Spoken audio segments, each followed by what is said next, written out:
Like करें हमारे channel को। चलिए देखते हैं आज का वीडियो। हमारे हमसाया मुल्क भारत के अंदर मोदी साहब ने फिर कौम से ख़िताब किया है और जो तकलीफ़ें उनकी कौम उठा रही है उसके लिए माफ़ी मांगी है, क्योंकि भारत में कोरोना तो है ही है, भूख अफलास वो एक बहुत बड़ा थ्रेट जो है वहाँ की आवाम के लिए बन गया है।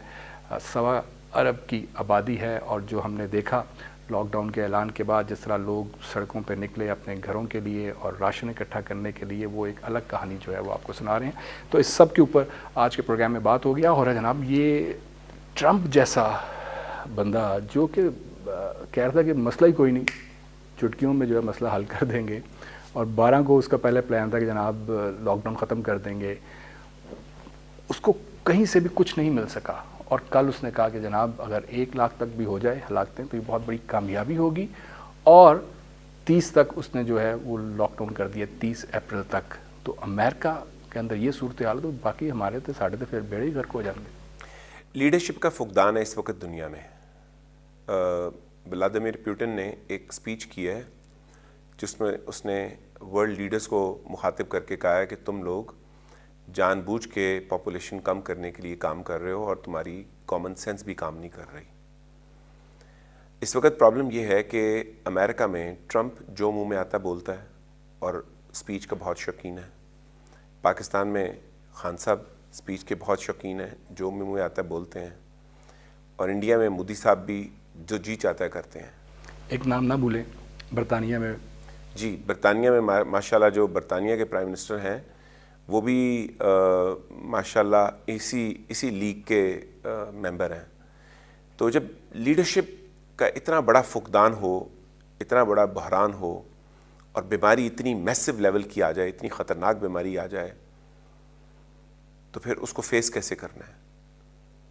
उसको फेस करने के लिए कोई प्रोटोकॉल नहीं बने अभी तक।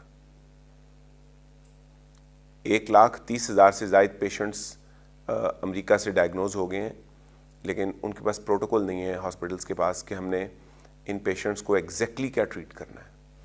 तो फिर हमें तो रोना ही नहीं ना चाहिए, जो तो उत्थे कुछ नहीं हो रहा, SOPs उत्थे नहीं बन पा रहे सर। तो फिर साढ़े तक सतह खैर है, जो खबरें आ रही हैं कि मरीज़ बहुत बुरी हालत में है, वो बेचारे क्वारंटाइन से अपनी जो है वो वीडियोस भेज रहे हैं कि खुदा दा वास्ता साड़ा कोई खुराक नहीं, वॉशरूम्स का ये हाल है। तो फिर हमें तो नहीं रोना चाहिए। अगर हम सुपर पावर जो है वो अभी तक SOPs नहीं बना सकी और वो कह रहे हैं कि 1 लाख बंदा मर गया, तो ऐसे तो फिर 15-20 लाख भी मर जाए तो खैर। चाइना में कितनी बात हुई थी कोरोना वायरस को लेकर? 3200 के करीब हुई थी, जो अब शायद 3300 के ऊपर फिगर है। ठीक है, इसे अब चलें बढ़ा भी लें। ये भी कहा जाता है कि वो चाइना बताता नहीं है, बड़ी इंफॉर्मेशन जो है वहाँ से मुश्किल निकलनी है, लेकिन उन्होंने एक्सेस दिया सबको। अगर वो इतना जल्दी कंट्रोल कर गए, मैनेज कर गए, तो ये यूरोप ने क्या गलती की, अमेरिका ने क्या गलती की, और क्या हम भी उसी गलती को दोहरा रहे हैं? हम हो गए, हिंदुस्तान हो गया। देखिए, चाइना में डेमोक्रेसी नहीं है, तो चाइनीज़ गवर्नमेंट जो ऑर्डर करती है वो सबको ओबे करना होता है।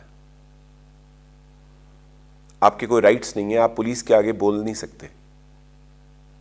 चुनाचे उन्होंने जब लॉकडाउन का फैसला किया तो लॉकडाउन था, वाकई लॉकडाउन था, जिसे जी कर्फ्यू। उन्होंने वुहान के लोग वुहान में कैद, बीजिंग के लोग बीजिंग में कैद, जो जहां था उसको वहीं पे मेन हाईवेज बंद कर दी उन्होंने,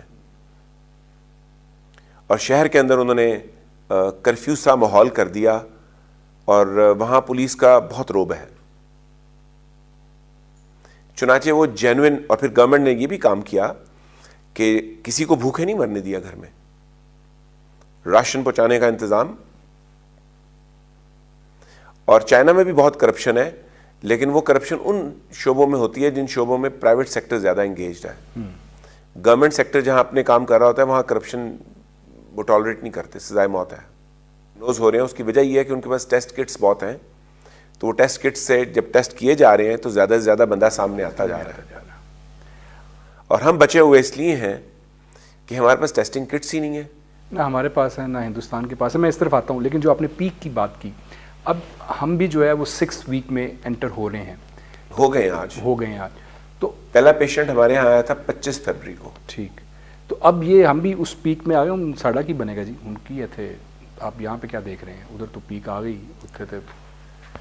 देखें, जब आप यहाँ पे बहुत ज़्यादा टेस्ट करेंगे ना, अगर आपने किए, वो तो ऐसे नहीं करने, ठीक है, ऐसे नहीं करने। तो फिर बड़ी खौफनाक फिगर्स आएंगी सामने।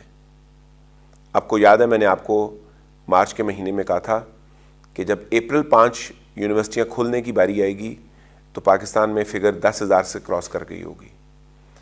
तो अगर आज आप बहुत सारी किट्स के साथ बहुत सारे टेस्ट करें तो ये फिगर पाकिस्तान की 20,000 के प्लस माइनस होनी चाहिए कम से कम। लेकिन ये अच्छी बात है हमारे पास ज़्यादा टेस्ट किट से नहीं है, वरना हमने पैनिक फैला के ना और मुसीबत डाल दी होती। पैनिक तो वैसे अभी भी फैला हुआ है सर, फैला हुआ है, लेकिन 20,000 के ऊपर जाके पैनिक और बड़ा हो जाता। जो WHO है वो कह रहा है टेस्ट, उनका ये है। अगर हम उसके ऊपर नहीं जाएंगे तो फिर हमें पता ही नहीं चलेगा कि किसको है किसको नहीं है। सिम्टम्स लेके जो है वो आप फिर रहे हैं। अगर आप घर के अंदर क्वारंटाइन में भी हैं, एक फैमिली 5-7 लोगों की, और एक बंदा बाहर जा रहा है वापस आ रहा है, तो ये तो फिर ज़्यादा नहीं फैलेगा सर। अगर देखिए बहुत फैलना है पाकिस्तान में, मतलब है ट्रंप ने कहा है कि अगर 1 लाख अमवात हो गई तो ये बड़ी बहादुरी होगी, बड़ा काम होगा अगर हमने इससे नीचे रोक लिया। जी, तो पाकिस्तान में पंजाब के अंदर ये वायरस, मेरा ज़ाती ख्याल है, इसमें जो मैंने स्टडी किया है उसकी रोशनी में जो मैं एक एनालिसिस निकाल रहा हूँ, मेरा ख्याल है कि पंजाब में ये डेथ्स की फिगर 5,000 नहीं क्रॉस कर पाएगी इंशाल्लाह।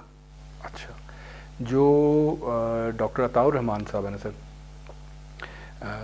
हेड हैं जो साइंस एंड टेक्नोलॉजी जो इस वक्त, उन्होंने ये कहा है कि अगर फौरी तौर पे आपने कर्फ्यू ना लगाया, लॉकडाउन अगर इसी तरह जारी रहा जिस तरह अभी है कि लोग निकल भी रहे हैं और बाहर भी आ रहे हैं, तो वो कह रहे हैं कि 3 माह के अंदर, 3 से 4 माह के अंदर हालात आपके काबू से बाहर हो जाएंगे। ये इतना स्प्रेड कर जाएगा कि आप जो है फिर कुछ कर नहीं सकेंगे। तो वो कह रहे हैं कि ये लॉकडाउन जो अभी है ढीला ढाला सा, इसको ख़त्म करें, हार्ड कोर किस्म का जो है वो हो, कर्फ्यू टाइप हो, फिर जो है शायद आप बच जाएं। अदरवाइज़ जो है ये डॉक्टर अताउर रहमान साहब कह रहे हैं। दोस्तों स्वागत है आपका मेरे साथ। आपने इस वीडियो को देख ही लिया होगा। आपने जो चीज़ यहाँ पे मेंशन की है, इनको सबसे पहला जो पॉइंट है ना, जो मैं यहाँ पे उठाना चाहता हूँ, वो ये है कि इनको अपनी चिंता नहीं है, अपनी फ़िक्र नहीं है। इनको हर चीज़ में पाकिस्तान के साथ जो कॉम्बिनेशन बनाना होता है वो इंडिया का बनाना होता है कि सर पाकिस्तान में ये हो रहा है तो इंडिया में भी यही हो रहा है। इनका ये पॉइंट होता है हर चीज़ में, और इसी चीज़ से मुझे प्रॉब्लम है। एक्चुअली में जो मेन प्रॉब्लम है ना, मुझे इनकी इस बात से ही होती है कि हमेशा ये हर चीज़ में इंडिया को पाकिस्तान के साथ घुसेड़ देते हैं, उसके अंदर कंपैरिजन इंडिया के साथ ही करना होता है। मेन प्रॉब्लम यही है। तो दोस्तों मैं यही चीज़ चाहता हूँ कि ये समझें कि भाई हमारा और इनका कोई चक्कर है ही नहीं, हमारा और इनका कोई कंपैरिजन कोई नहीं है, लेकिन उसके बाद भी ये लोग हमें हर चीज़ में घुसेड़ देते हैं, ठीक है, जिससे हम लोगों को प्रॉब्लम। अरे भाई तुम्हें लोगों को दिक्कत हो रही है, तुम लोग संभालो, हमें क्यों डाला हुआ है इस चक्कर में? हमारे देश को क्यों लपेट रहे होते हो यार हर चीज़ में? हैं, अपनी प्रॉब्लम्स हैं, तुम्हारी प्रॉब्लम्स हैं, तुम सॉल्व करो। हमें कोई ऐसी वो थोड़ी है इस चीज़ से कि हम तुम्हारे लिए अपनी जो है दिक्कतें, हम तो कभी नहीं डिस्कस करते अपने चीज़ में, हम तो कभी कंपैरिजन नहीं करते अपना इनके साथ, और ये हमेशा हमारे लिए कंपैरिजन, हमसे कंपैरिजन कर रहे होते। तो यही चीज़ है जो सबसे ज़्यादा प्रॉब्लम की जड़ है, और इसी चीज़ से मुझे सबसे ज़्यादा प्रॉब्लम है।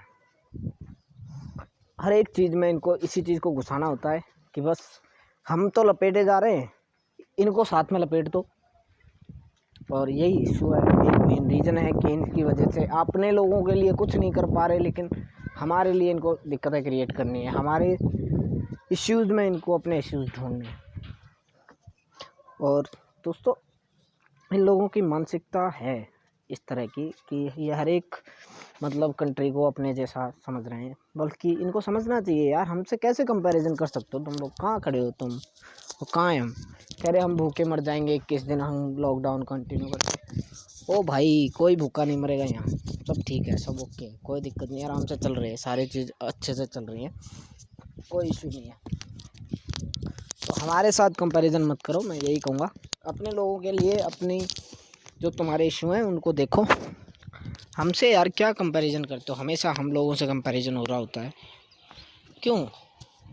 आप अपने लोगों की प्रॉब्लम सोल्व कीजिए, आप अपने इश्यूज़ देखिए, हमारे क्या देखना है हमसे हर तरह से। और भाई जो बाकी ठीक है भाई, करते हैं, इनके दिल बहलाने के लिए अच्छा है, इनको अच्छा फील होता है कि हमारा जो है कंपैरिजन इंडिया के साथ हो रहा है, और इंडिया की वजह से होने से अगर इंडिया एक बड़ा देश है तो लोग हमें भी एक बड़ा देश समझें। तो इस चीज़ से ना तो ये बड़े बन सकते हैं, ना इनकी जो औकात है वो बदलेगी। सबको पता है इनकी औकात क्या है और क्या है ये लोग। खैर अच्छा है, अगर ये इंडिया का नाम लेके अपने आप को बड़ा करने की कोशिश कर रहे हैं तो करें, हमें तो क्या प्रॉब्लम हो सकती है, लेकिन इनको प्रॉब्लम ज़रूर होगी क्योंकि इनका भविष्य उसमें अंधकार में चला जाएगा। तो दोस्तों कैसा लगा आपको ये वीडियो, आप मुझे बताइए कमेंट सेक्शन में। लाइक कीजिए, शेयर कीजिए और सब्सक्राइब कीजिए मेरे चैनल को। मैं मिलता हूँ अगले वीडियो में, तब तक के लिए नमस्कार।